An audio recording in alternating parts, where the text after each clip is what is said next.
The classroom was buzzing with laughter, but not the kind that made anyone feel welcome.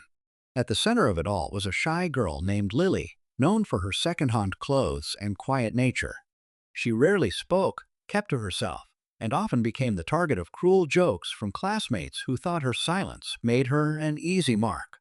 On this particular day, the teacher announced a small performance session where students could show their talents.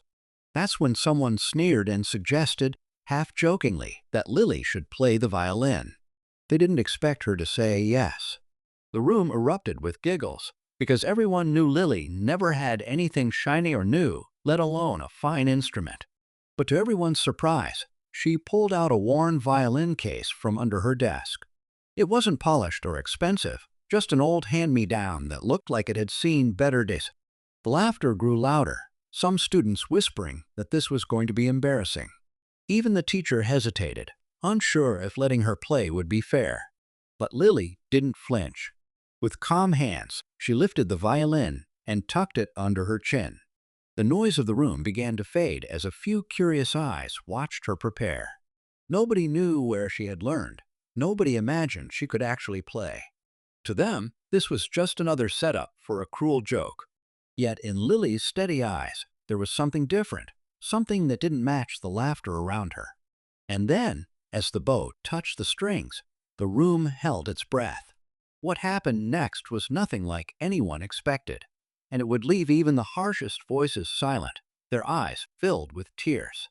Lily's bow glided slowly across the strings, but before the first note even rang out, the class was already restless, waiting to laugh. Most of them didn't know much about her. She was the girl who came to school with patched-up shoes, who sat at the back of the room with her books stacked neatly, always scribbling quietly in the margins. Some whispered she worked after school. Others guessed she didn't have a family that could afford lessons or clubs. To them, the idea of her having a hidden talent seemed impossible. The truth was, Lily's violin wasn't just an old instrument. It was a memory. It had belonged to her grandmother, who had once filled a tiny home with music when times were hard. Every night, Lily had listened to those soft, aching melodies, and when her grandmother's hands grew too tired, she passed the violin down to her. It became Lily's escape, her secret language when words felt too heavy. Yet no one at school had ever seen this side of her. That was why this moment carried more weight than anyone realized. For Lily, standing in front of the class wasn't about showing off. It was about proving, if only to herself, that she belonged, that her voice mattered even if it came through strings and not words. But her classmates didn't know any of that. To them, it was still a game, a setup for laughter. Some students leaned back in their chairs, smirking, while others whispered bets on how terrible she might sound. The teacher, arms crossed, looked on with a mix of worry and curiosity, not sure if he should stop this or let it play out. And then, as Lily drew in a quiet breath and lowered her bow again, the tension in the room grew thicker, like the air before a storm. The first notes finally broke the silence, soft and trembling at first, but clear enough to make a few heads turn. It wasn't what the students expected. The sound carried a strange kind of weight, like it held a story none of them had ever heard before. Whispers quieted, and even the ones who had been ready to laugh found themselves leaning in. Yet, beneath the music, the tension only deepened. Lily wasn't just playing for the class. She was battling the doubt that had followed her for years. Every string she touched carried the memories of nights when she practiced alone, the echoes of her grandmother's voice urging her not to give up. But here, in front of the very people who never saw her, she feared one wrong note could shatter everything. The conflict wasn't just between Lily and her classmates. It was inside her, between the voice that told her she was enough and the one that whispered she never would be. From the back row, a group of students who had started the joke exchanged nervous looks. This wasn't funny anymore.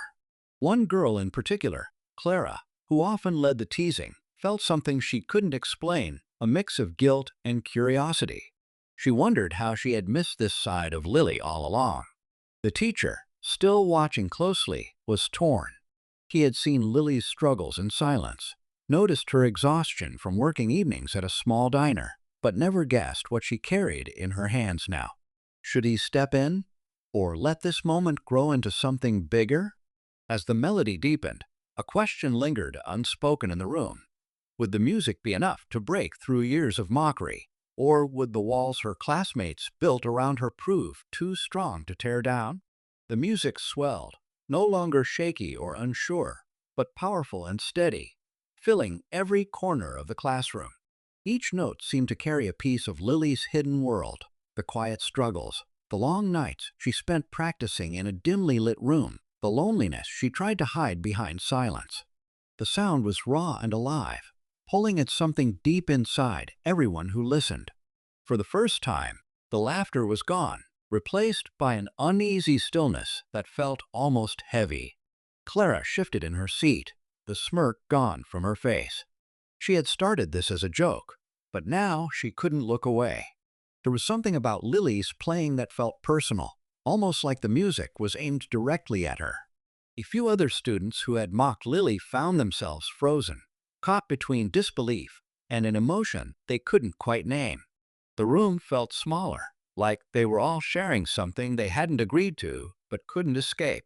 The teacher gripped the edge of his desk, his heart beating faster with every rise in the melody. He had expected an awkward attempt, maybe even a few broken strings.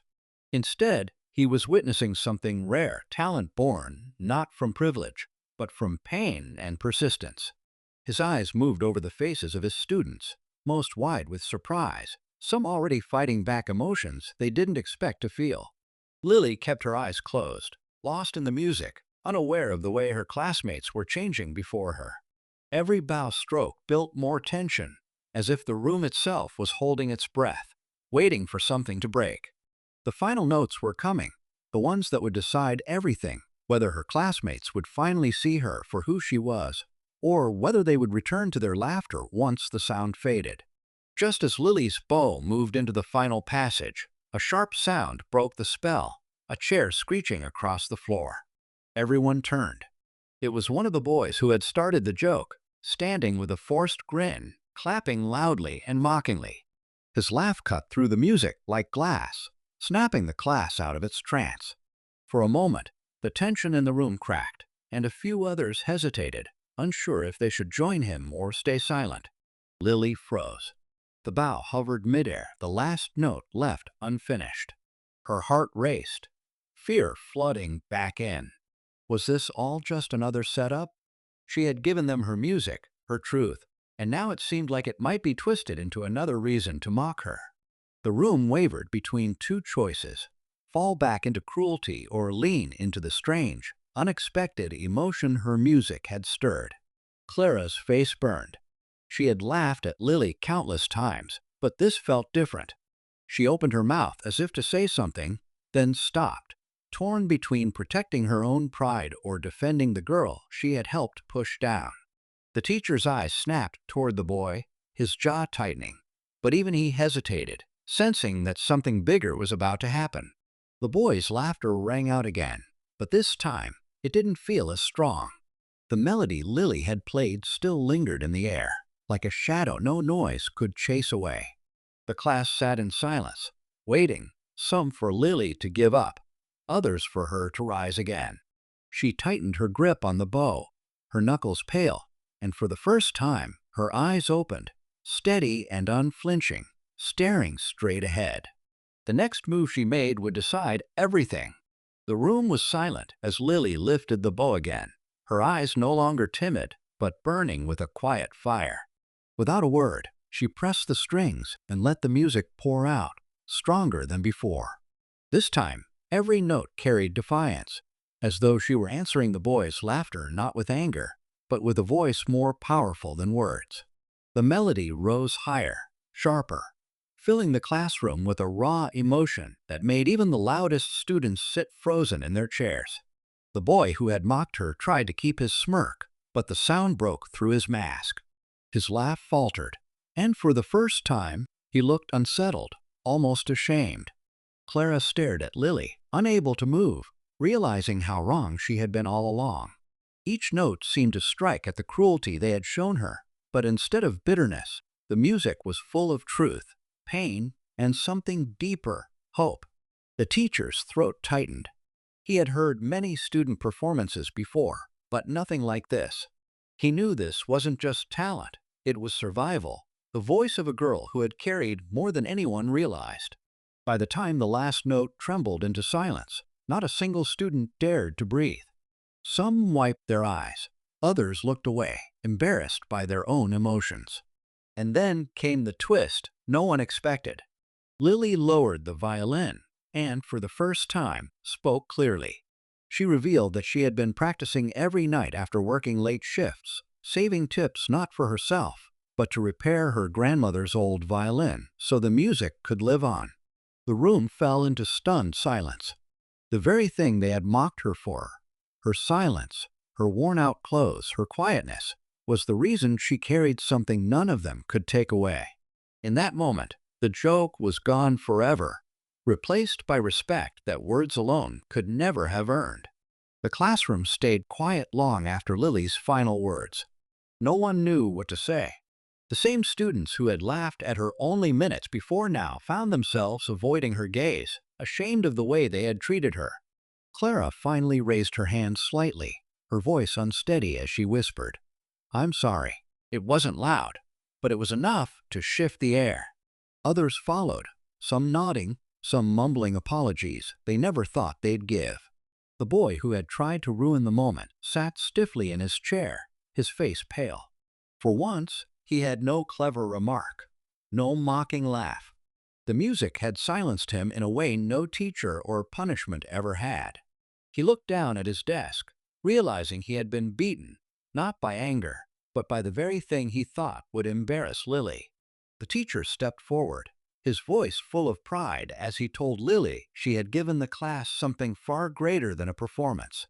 She had shown them courage, discipline, and the kind of strength that can't be measured by appearances. He promised her that the school would support her talent, making sure her music had the stage it deserved. Lily closed her violin case with careful hands, her heart still racing. She hadn't expected applause, and none came, not because they didn't respect her, but because the weight of what she shared left them speechless. For the first time, she walked out of that room not as the poor girl in old clothes, but as someone unforgettable. The story of that day spread quickly through the halls. Students began to see Lily differently, and some even asked to learn from her. What started as a cruel joke ended as a lesson none of them would ever forget, that true talent and courage can shine brightest in the unlikeliest places.